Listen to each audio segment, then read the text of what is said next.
Avant d'arriver au centre d'accueil, j'étais une jeune assez angoissée. J'étais renfermée parce que ma famille et moi, on vivait vraiment une situation difficile. Mes parents ont quitté le pays pour venir ici en France pour chercher à s'en sortir. Et donc nous, on était restés au pays avec mes sœurs en attendant qu'ils s'en sortent. Les années ont passé, nous aussi on a pu arriver ici en France, mais en arrivant ici, ça n'a pas changé non plus. J'ai dû être hébergée chez des cousins parce que mes parents, ils n'avaient pas la condition d'avoir des logements ou un appartement.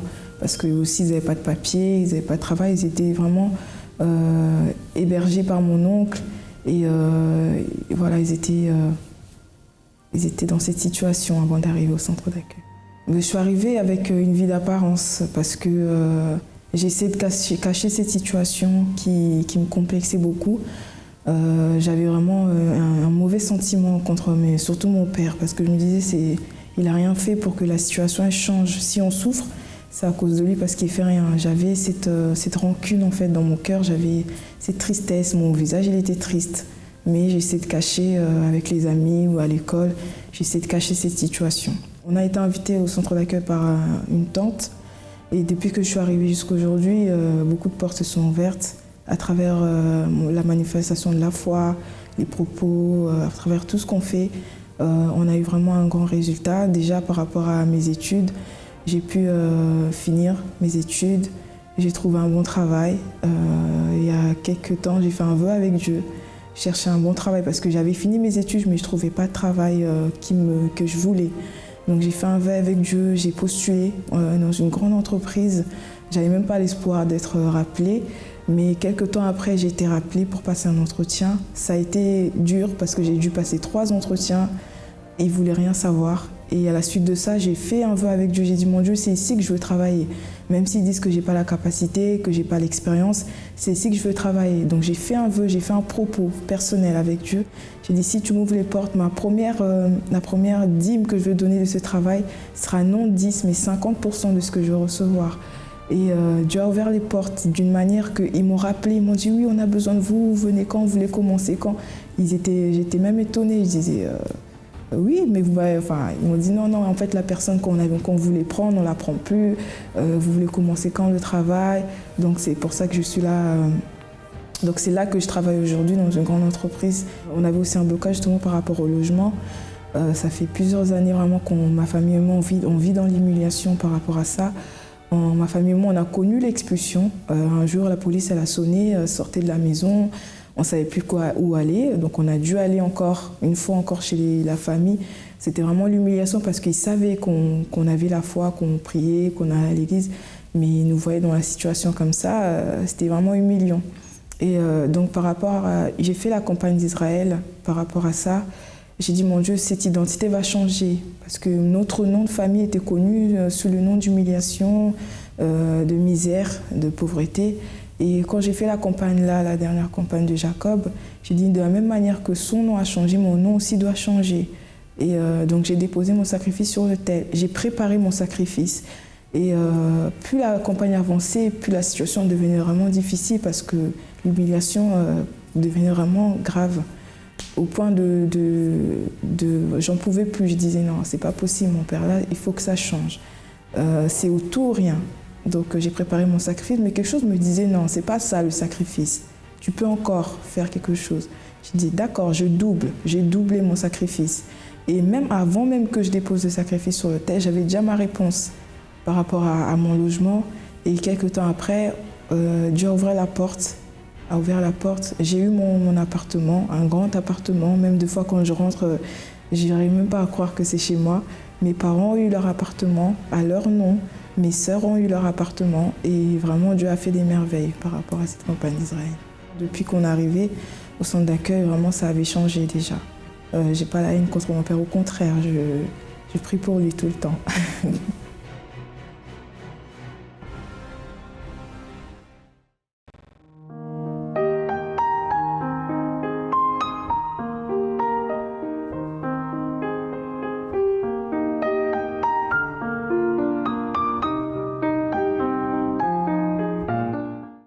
Bonjour, je m'appelle Hortense et je suis arrivée au centre d'accueil il y a 9 mois.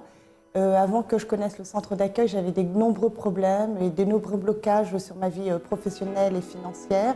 J'ai une société immobilière et depuis un an et demi, je n'avais fait aucun contrat.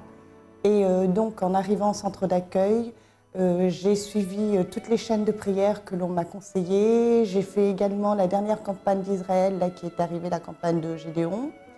J'ai été obéissante et j'ai fait les jeûnes qu'il fallait.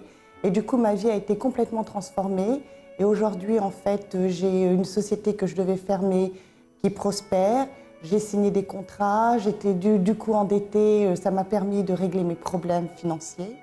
Et ça me permet aussi de monter une nouvelle société parce que comme je suis une nouvelle femme, grâce au centre d'accueil, je vais enterrer tout ce qui s'est passé dans le passé et faire quelque chose de nouveau pour repartir sur le bon pied puisque j'ai été baptisée également cet été. Et je conseille aux gens d'aller jusqu'au bout et de ne jamais baisser les bras. Et même si ça va mieux d'être déterminé et de continuer, c'est ce que j'ai fait jusqu'à maintenant. Et j'ai vu vraiment la prospérité et le changement dans ma vie grâce à Dieu. Alors les moments les plus difficiles, c'est lorsque je ne rentrais pas d'argent et même les gens qui me devaient de l'argent ne me le donnaient pas. Il y avait des blocages partout. Donc j'ai dû suivre vraiment et obéir. J'ai eu des dettes d'appartement, où on voulait me reprendre mon appartement et finalement j'ai pu rembourser grâce au premier contrat que j'ai fait et j'ai continué quand même à persévérer dans les dîmes, dans les sacrifices, dans les offrandes qu'il fallait faire et grâce à Dieu, là aujourd'hui, je m'en sors très bien et je sais que je suis partie sur la lancée et je sais que ça ne va pas s'arrêter. Quand je suis arrivée au centre d'accueil, j'avais une grosse somme de dettes qui pourrait représenter, je ne pense même pas, je ne sais pas si je dois dire un chiffre ou pas, pas loin de 100 000 € quand même. Et là, aujourd'hui, ma vie a complètement changé et je vous dis, je vais vraiment enterrer ma vie passée et fermer cette société pour pouvoir monter une nouvelle société et repartir en femme neuve, en femme de Dieu, puisque j'ai le Saint-Esprit en moi, je sens vraiment que je ne suis plus la même. Et même ma vie professionnelle et financière n'est plus du tout la même chose. Toutes les portes se sont ouvertes et les blocages sont partis. Les gens ne réagissent plus de la même manière vis-à-vis de moi. Alors est-ce que c'est moi qui ai changé ou est-ce que... Je ne sais pas, mais en tout cas, tout ce qui s'est passé, c'est grâce au centre d'accueil et grâce à Dieu. Bonjour à toutes et à tous. Un excellent début de semaine avec la perspective de grandes victoires, de grands accomplissements, de grandes réalisations. Les textes sacrés nous disent que tout travail procure l'abondance. Savez-vous quel est le plus grand adversaire, quel est le plus grand ennemi de vos problèmes? Ce sont vos attitudes. Ce sont vos attitudes. Et si nos attitudes sont le plus grand adversaire de nos problèmes, la passivité est de son côté la plus grande alliée des difficultés. Nous allons accompagner le récit d'hommes et de femmes qui sont arrivés au centre d'accueil universel avec une vie financière, professionnelle, économique totalement détruite. Des personnes qui étaient littéralement au fond du puits, mais qui ont appris à agir, qui ont appris à transformer leur vie et qui aujourd'hui en cueillent les fruits. Accompagnez le récit. Avant de venir au centre universel, je travaillais, je dirais que j'avais un très bon salaire, mais malgré ce bon salaire, je n'arrivais pas par moment, je dirais pratiquement tous les mois, j'étais à découvert, je n'arrivais pas non plus parfois à payer ma carte Orange. Et ce qui fait que c'est comme si je n'avais jamais travaillé, alors que j'avais un très bon salaire. Hein. Je vivais une vie, je dirais, comment je vais dire ça, une vie avec une carapace, c'est-à-dire que l'extérieur, j'étais bien habillé, mais au fond de moi-même, c'était toute notre vie, étant donné que je me posais beaucoup de questions, des soucis, des angoisses. Je me disais, c'est pas normal que je travaille, que je n'arrive même pas à me payer ma carte Orange, ce qui fait que je dirais que c'était une vie gâchée, voilà. une vie gâchée, d'autant plus que je me suis marié, il y avait toujours des disputes et des engueulades, on a même à un moment donné parlé de divorce, voilà, ce qui fait que bon, je travaillais, j'allais au travail, j'avais un très très bon salaire, d'autant plus dans le secteur où je travaille, dans la structure où je travaille, je dois avoir le deuxième meilleur salaire, mais malgré cela, je n'arrivais pas à joindre les deux bouts. Ça devenait très difficile, ce qui fait que de temps en temps, j'étais obligé de demander qu'on me prête de l'argent, je veux dire à mon frère, à ma famille, et puis ça faisait tache d'encre dans ma vie aussi bien professionnelle, parce que bon, il se posait les questions, il dit « Attends, je comprends pas, Jean-Claude il travaille, il n'arrive même pas à se payer sa carte orange ».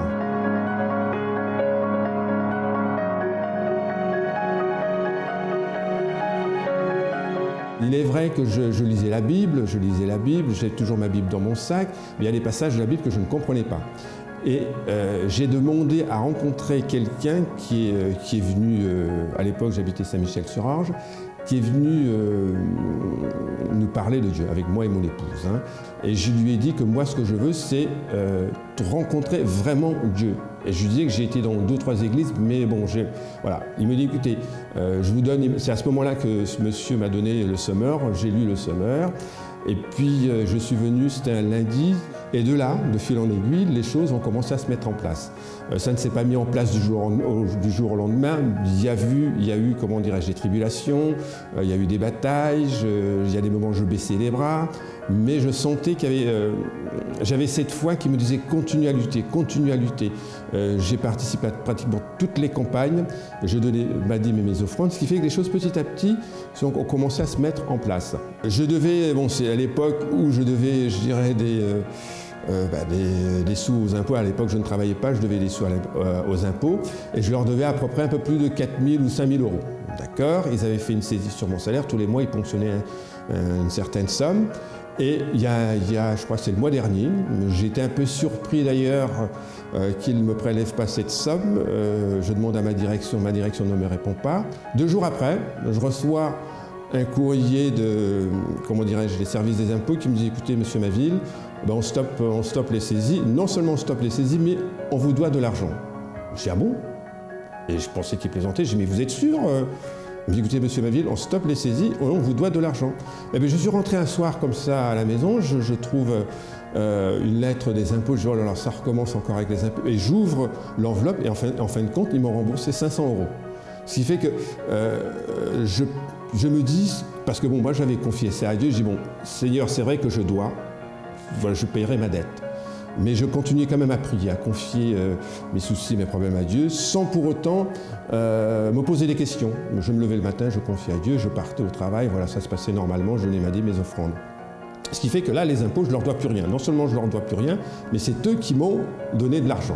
Je vais passer normalement au tribunal lundi dernier, le 17 juin, au tribunal d'instance d'Evry, sur une affaire qui date de plus de 10 ans. 2-3 jours avant, je reçois un courrier de mes adversaires disant que monsieur Maville, vous nous avez remboursé, vous ne nous devez plus rien. Alors que normalement, je leur devais 8 000 euros. Du jour au lendemain où j'ai commencé à donner ma dîme tous les mois et mes offrandes, j'ai vu les choses commencer à évoluer dans ma vie, aussi bien professionnelle, parce que bon, on m'a confié des responsabilités.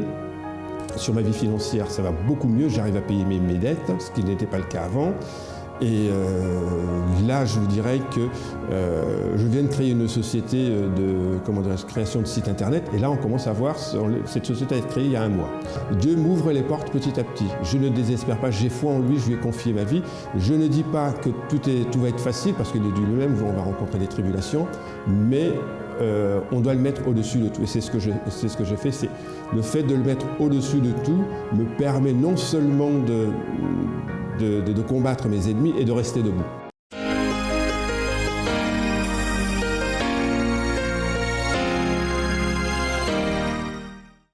J'ai fait mon mon sacrifice pour la campagne d'Israël et j'ai déposé mon tout.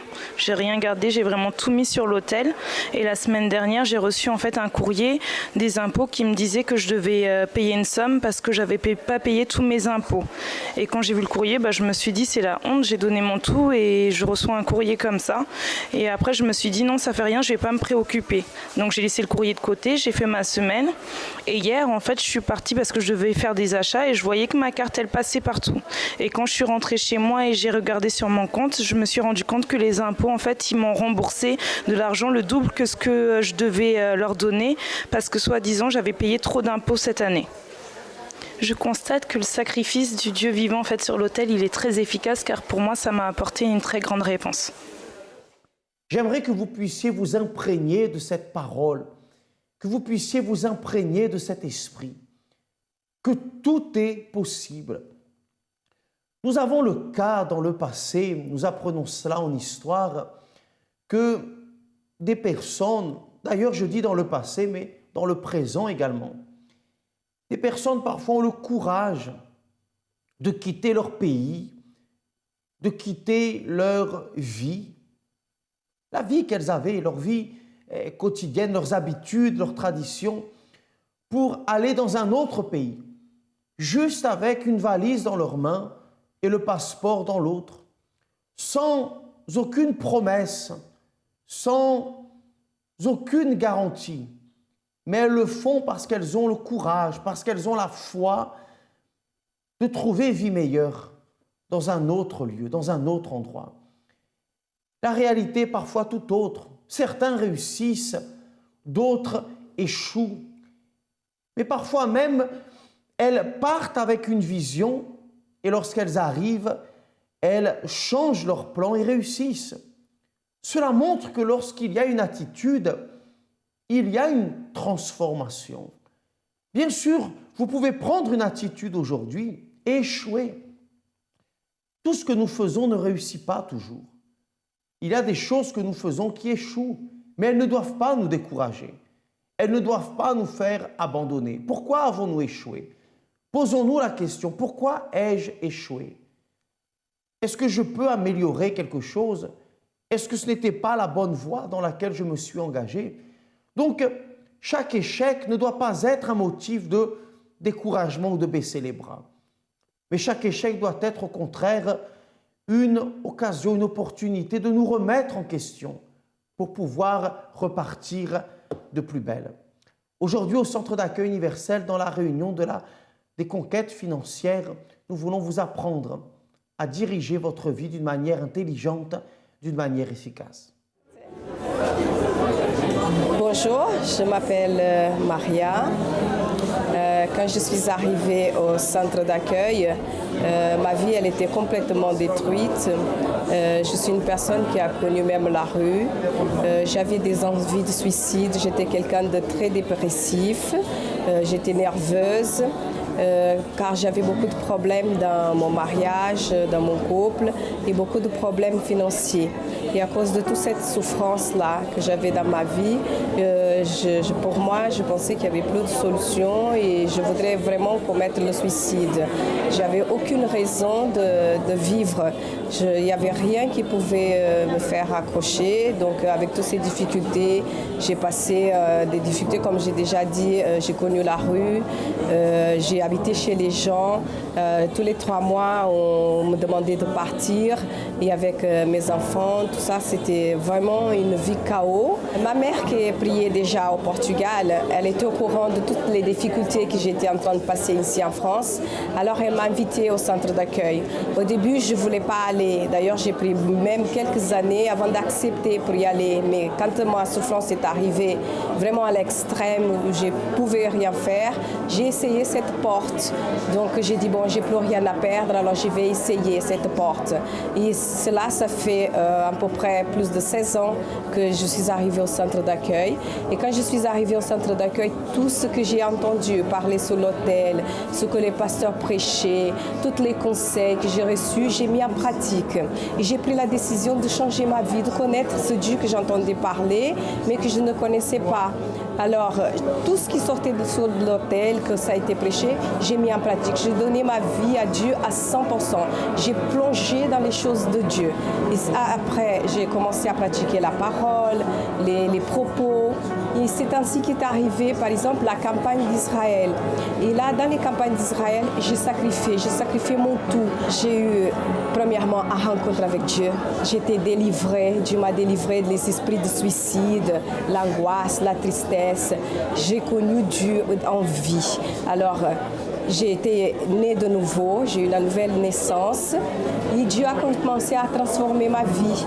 Alors j'ai été bénie dans mon mariage, Dieu a transformé mon mariage. Aujourd'hui, je suis dans la présence de Dieu, mon mari est dans la présence de Dieu, mes enfants, nous sommes tous dans la présence de Dieu. Et Dieu m'a bénie aussi financièrement parce qu'il m'a bénie avec une entreprise, j'ai mon propre entreprise qui marche très bien aujourd'hui. J'ai ma maison, aujourd'hui j'ai une villa de 11 mètres carrés, j'ai des bonnes voitures. Je roule en Mercedes et ma vie financière elle est complètement transformée. Je pars en vacances par exemple toutes les années avec ma famille, toute ma famille. Nous avons déjà connu plusieurs pays. J'ai une vie d'abondance, je ne manque de rien. Dieu a transformé ma vie à travers la campagne d'Israël et mon arrivée dans le centre d'accueil.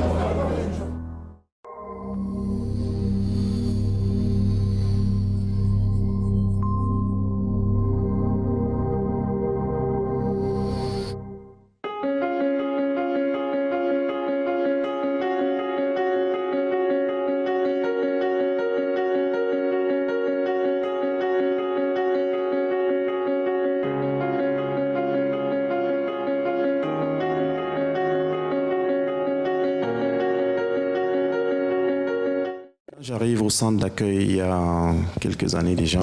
J'étais un SDF, tout comme on voit dans la rue. Un SDF, n'est-ce pas? Un SDF, c'est-à-dire que j'avais pas de domicile. Je suis arrivé en France, je venais de notre pays. J'avais pas de domicile, j'avais pas de papier. J'avais pas de travail, j'avais pas d'amis, j'avais rien. Comme on voit les clochards dans la rue, j'avais que mes 2 petites valises que je traînais partout. Rien, ni papier? Ni papier. Pour manger, comment vous faisiez pour manger? C'était difficile. J'allais manger à Paris. À Paris et en région parisienne, il y a des petites associations où on vous offre le café le matin et avec un peu de chance, le soir, on vous donne un repas. C'est comme ça que je vivais. Parfois, on voit des gens qui sont dans la rue, sont paumés. On se dit, mais comment il a pu arriver à un tel stade? Mais c'est l'environnement. Il y a un tel désespoir que s'il n'y a personne à côté pour vous tendre la main, vous plongez. Vous plongez chaque jour un peu plus. Comment avez-vous connu le centre d'accueil? Alors moi, j'étais dans la rue, mais je peux vous assurer d'une chose, je n'acceptais pas cette situation. J'ai été à l'école. Grâce à Dieu, j'ai pu aller à l'école. Comment ça se fait que je me retrouve dans la rue, comme moins que rien? Donc j'avais envie de m'en sortir. Je ne savais pas par où commencer, parce que quand je suis arrivé en France, je ne connaissais personne. Je ne savais même pas par où commencer. Mais à l'intérieur de moi, il y avait ce désir de m'en sortir. Je voulais m'en sortir. Je n'avais pas d'amis, je n'avais personne pour me guider. Mais il s'est passé une chose. J'avais ceux qui m'ont logé un premier temps avant de me demander de partir. La dame, elle achetait toujours le journal qu'on appelle Amina. Et dans ce journal, il y avait un témoignage de quelqu'un de l'église qui racontait comment sa vie avait changé. J'ai lu ce témoignage et je me suis dit, mais si ce Dieu, il existe, moi aussi je vais chercher ce Dieu. Et je ne connaissais pas l'église, j'habitais à l'époque avec mes amis, on était dans le 91 à Évry-Courcouronnes.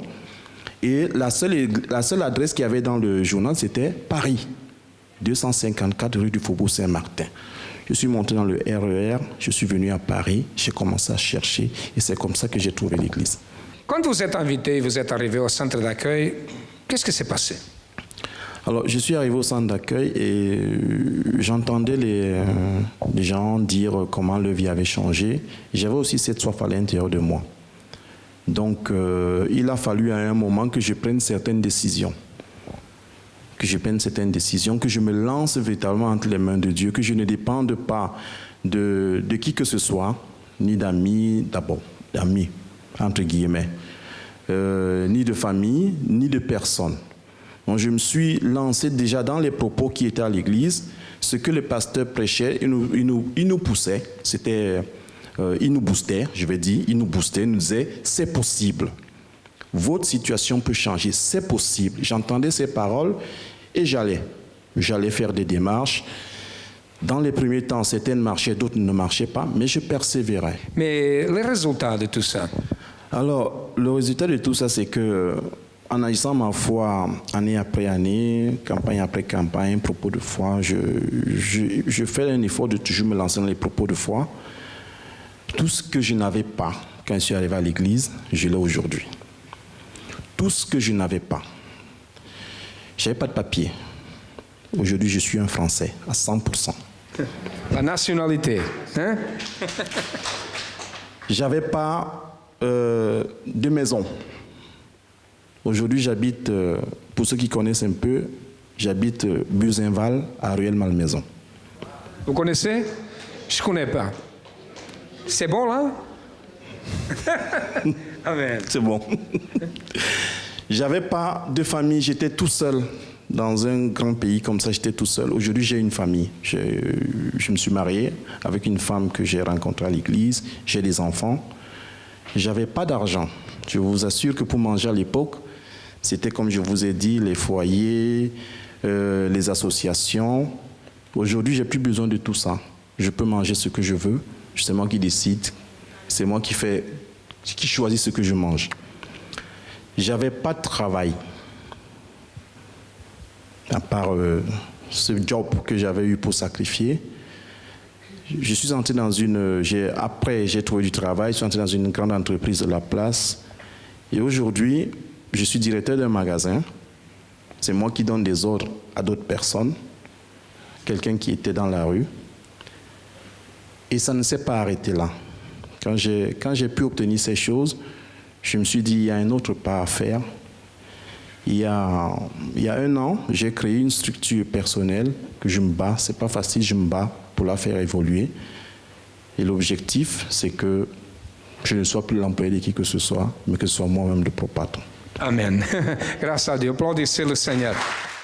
Vous qui souhaitez un appui, une aide, une direction, vous aurez l'opportunité de nous rejoindre aujourd'hui au centre d'accueil universel le plus proche de chez vous. Participer à la réunion des conquêtes financières vous aidera à comprendre que vous êtes également capable de réussir votre vie. Vous apprendrez à découvrir le potentiel, les talents, la valeur que vous avez et ainsi aller de l'avant. Notre réunion, notre siège national au 254 rue du Faubourg Saint-Martin, notre réunion principale est à 20h. Si vous ne pouvez pas vous déplacer à 20h, vous pourrez venir à 10h, à midi ou à 15h. Et pour plus d'informations sur les autres adresses, la ligne AMI 24h 01 53 35 85 12 ou le site internet www.centredaccueil.net. Une excellente journée, à bientôt.